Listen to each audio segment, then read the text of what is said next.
Bapak Kardinal, Bapak Uskup, para romo, bruder, suster, Bapak, Ibu, dan saudara-saudari, serta anak-anakku yang terkasih.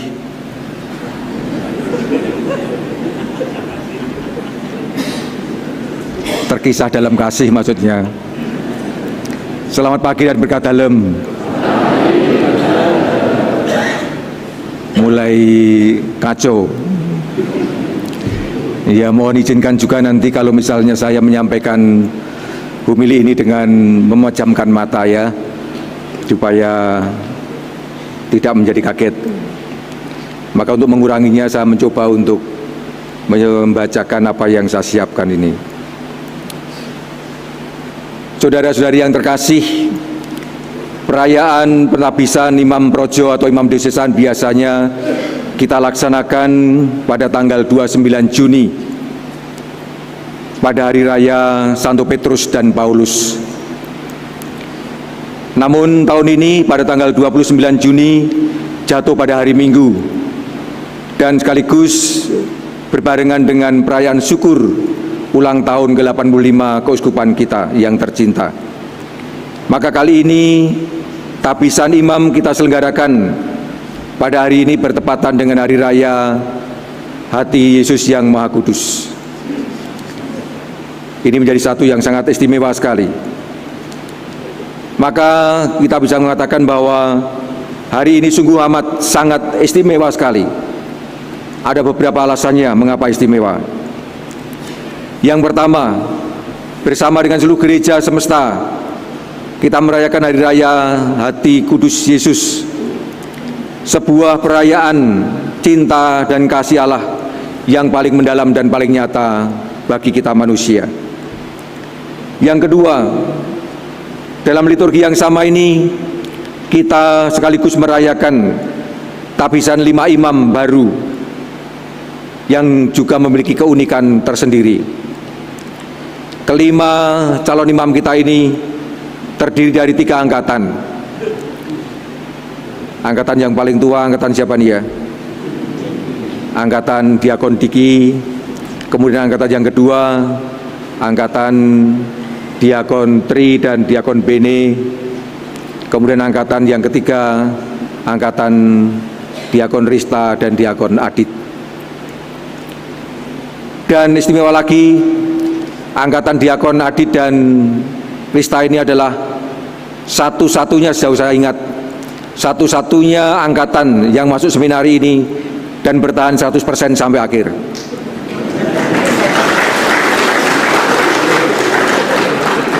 Semenjak masuk ke seminari tinggi, mereka berdua bertahan sampai sekarang. Maka luar biasa. Ketika masuk, kami para romo staf itu khawatir. Ini dadi piro iki yo? 50%, 100% atau 0%. Ternyata Tuhan mendampingi mereka hingga bisa 100% sampai pada tabisan imamat ini. Dan istimewa lagi juga di antara kelimanya, 3 di antaranya menggunakan nama baptis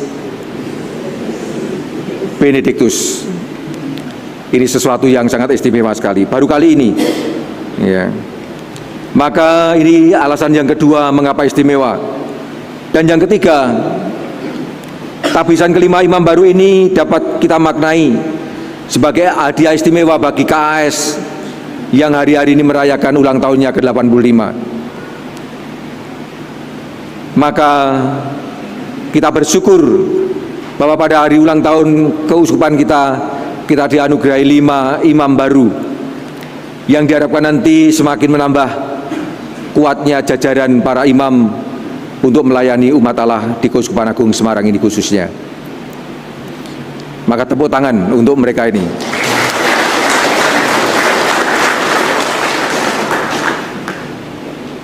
Nah, saudara-saudari yang terkasih, kelima diakon ini memilih sebagai moto tabisan imamatnya, Allah melimpahkan kasih-Nya, yang diambil dari surat Rasul Paulus kepada jemaat di Roma bab 5 ayat 8. Melalui moto ini, kelima imam baru ini ingin menyatakan bahwa dirinya adalah pribadi-pribadi yang secara nyata telah mengalami kasih Allah.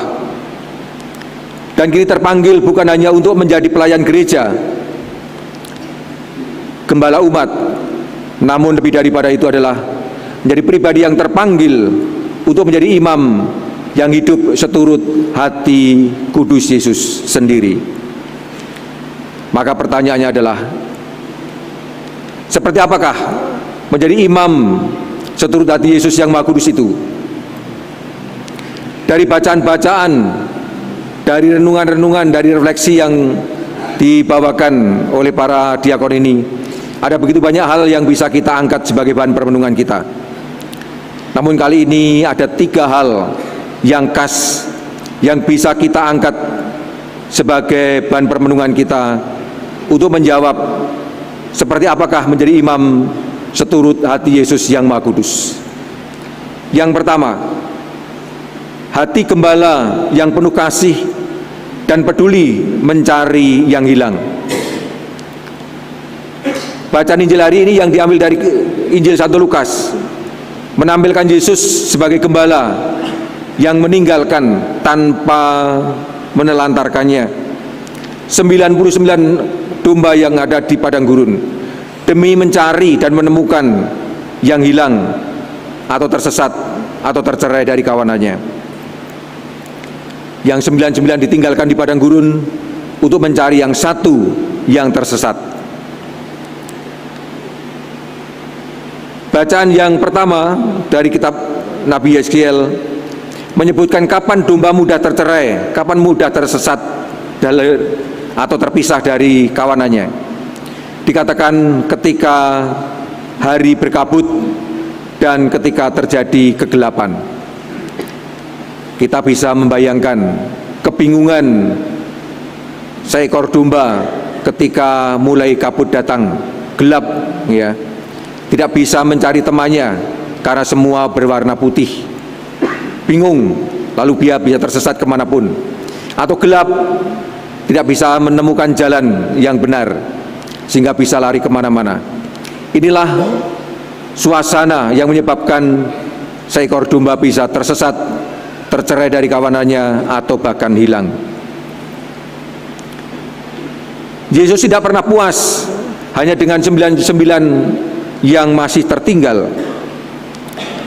Cintanya sungguh tidak pilih-pilih. Yesus adalah seorang gembala yang penuh perhatian dan kepedulian, yang menjadi gelisah jika ada satu saja dari kawanannya atau umatnya yang hilang, yang tersesat atau terpisahkan. Membuat hatinya gelisah, gundah, dan pengen segera mencari dan menemukannya.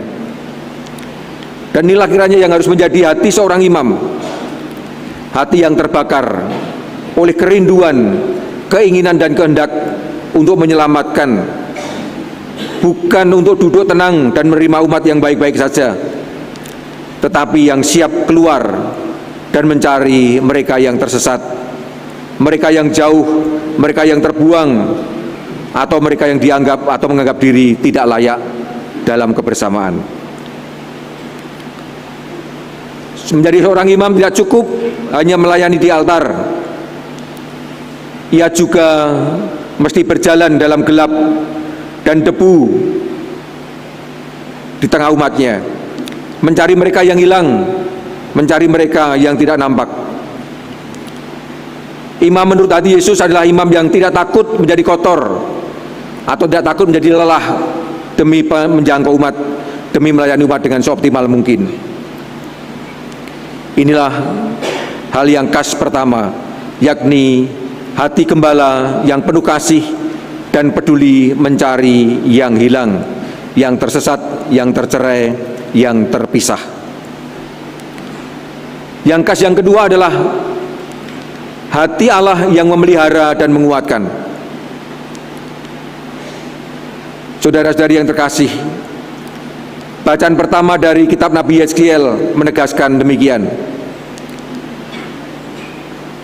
Aku sendiri akan mengembalakan domba-dombaku. Aku akan membalut mereka yang luka dan menguatkan yang lemah. Dan ada sekian banyak hal lagi yang akan dibuat oleh Allah terhadap domba-dombanya ini. Dan inilah janji Allah kepada kita semua kawanan dombanya. Kelima diakon kita ini hari ini akan ditabiskan untuk menjadi imam, dan kelimanya bertekad bulat untuk mengambil bagian dalam janji dan tugas Allah ini, yakni menjadi tangan-tangan yang menyembuhkan, menjadi tangan-tangan yang merengkuh, menjadi suara yang memberikan penghiburan, dan hadir tengah-tengah mereka yang terluka, memberikan penguatan, memberikan penghiburan bagi kawanan yang mengalami kesulitan. Di dunia yang penuh dengan luka batin, relasi yang hancur, iman yang goyah, seorang imam semestinya menjadi tanda dan wujud kehadiran Allah yang penuh belas kasih dan pengharapan. Maka seorang imam selayaknya tidak menjadi kaku dan keras, apalagi kasar berhadapan dengan umat, melainkan menjadi seorang gembala yang lembut namun tegas, menjadi seorang yang kuat namun penuh pengertian, penuh perhatian. Hatinya bukan hanya terisi oleh kebenaran, namun juga oleh belas kasih dan kemurahan hati. Saudara-saudara yang terkasih, saya sangat senang sekali dan bangga ketika mempunyai kesempatan berwawan hati dengan mereka ini, dengan kelima diakon ini pada tanggal 24 Mei yang lalu. Suasana sangat menggembirakan, sangat menyenangkan, apalagi kelima diakon ini sangat menghayati moto tabisan diakonatnya. Masih ingat diakon? Moto tabisan diakonatnya? Masih ingat? Apa? Ya?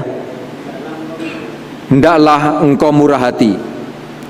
Dan ternyata selama masa diakonat, mulai dari Januari sampai akhir Mei yang lalu, kelima diakon ini mencoba dengan sekuat tenaga untuk menghidupi dan menghayati menjadi seorang diakon yang murah hati dalam karya pelayanannya.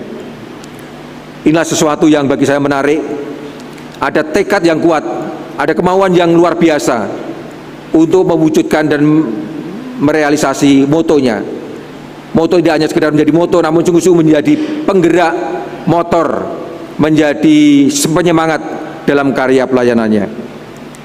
Maka kita berharap semoga semangat dan sikap yang murah hati ini tetap senantiasa diperjuangkan dalam karya pelayanan nanti sebagai seorang imam. Inilah poin kedua yang khas dari hati Kudus Yesus, yakni hati Allah yang memelihara dan menguatkan. Dan kekhasan yang ketiga yang kiranya nanti bisa menjadi kekuatan kita sebagai seorang imam adalah hati yang menyambut dan ngerengkuh. Bacaan kedua dari surat Rasul Paulus kepada jemaat di Roma, khususnya ayat 8 mengatakan demikian. Allah menunjukkan kasih-Nya kepada kita oleh karena Kristus telah mati untuk kita ketika kita masih berdosa. Ayat ini menjadi landasan bagi kelima diakon ini untuk merumuskan moto tabisan mereka hari ini, yakni Allah melimpahkan kasih-Nya. Yesus mencintai kita, manusia yang berdosa, tanpa menunggu kita menjadi benar dan suci terlebih dahulu. Namun Allah melalui Yesus Kristus langsung mencintai kita, mengasihi kita, juga ketika kita masih penuh dengan dosa, penuh dengan kekurangan, penuh dengan kelemahan. Dan inilah yang menjadi sekaligus kebanggaan, sukacita dan syukur kita bersama, khususnya para imam.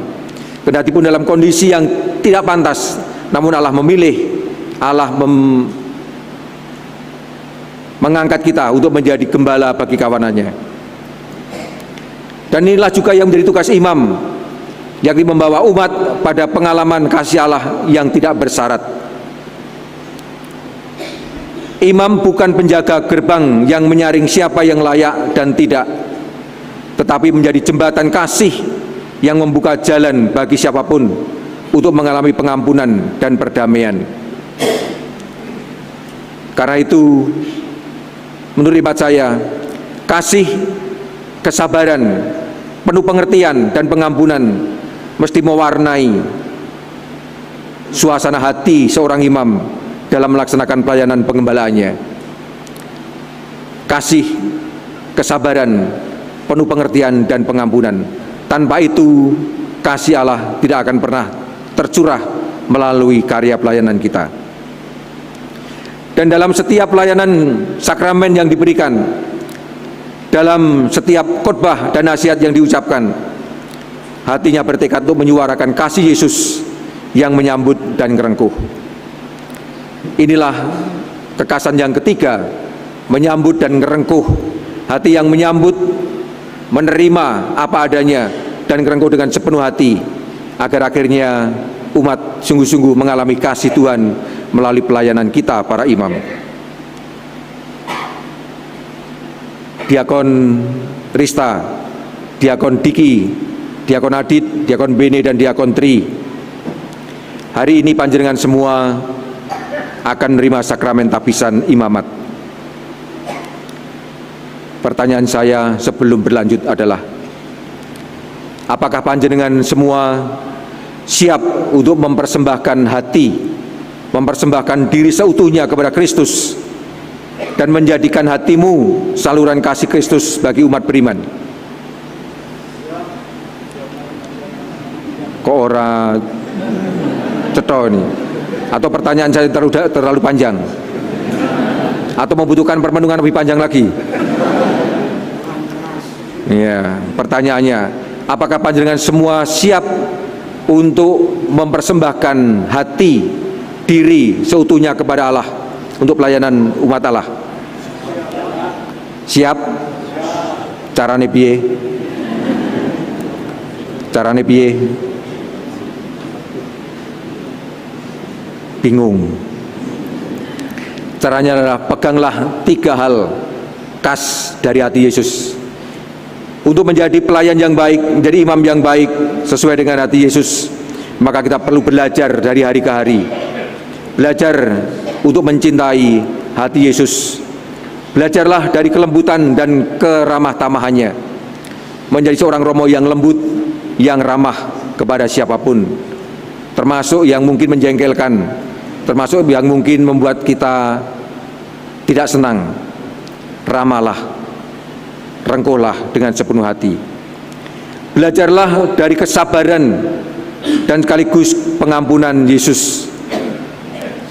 Yesus sabar dari waktu ke waktu dan selalu mengampuni kita yang berdosa. Maka menjadi imam pun juga seperti itu. Belajar juga dari kepedulian dan kerelaan Yesus untuk mencari, mengampuni, ngerengkuh, dan akhirnya mempersatukan umat beriman.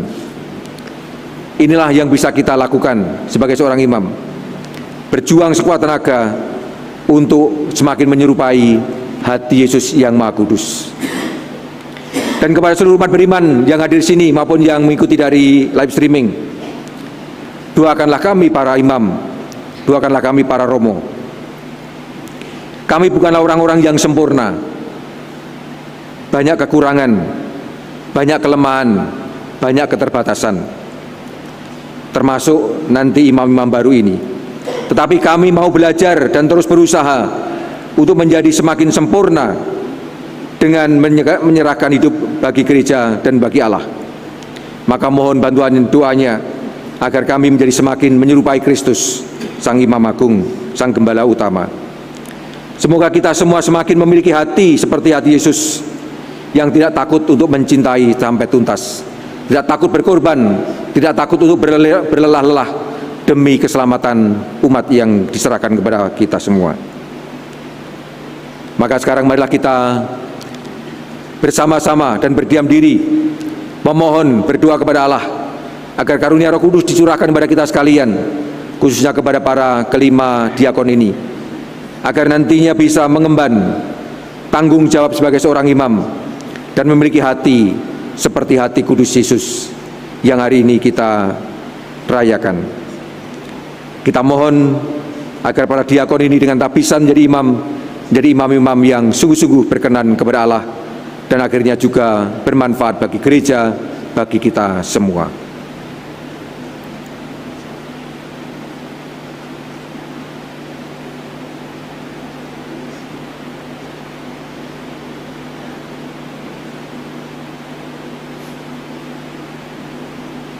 kemuliaan kepada Bapa dan Putera dan Roh Kudus, sekarang selalu dan sepanjang segala abad. Amin.